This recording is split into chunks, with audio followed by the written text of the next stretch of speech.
कराची में systems limited के ज़ेर तमाम bank of the future forum के 14वें एडिशन का इनेकाद किया गया, जिसमें governor state bank Jamil Ahmed ने खुसूसी शिरकत की और खिताब किया। गवर्नर स्टेट बैंक का कहना था कि क्लाउड कंप्यूटिंग और आर्टिफिशियल इंटेलिजेंस ने मालियाती खिदमात में इनकलाब बर्पा किया है। माली साल 2025 में पाकिस्तान में 9.5 अरब डिजिटल ट्रांजेक्शन्स हुई हैं।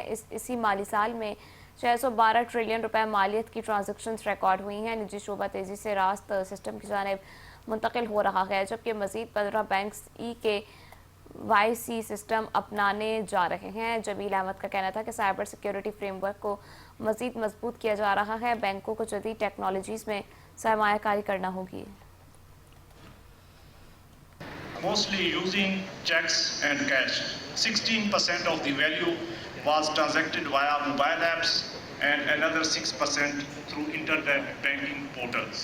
Workplaces have become digital professions and are evolving, and new opportunities are emerging every day. The digital future is no longer a distant vision. It is our present reality.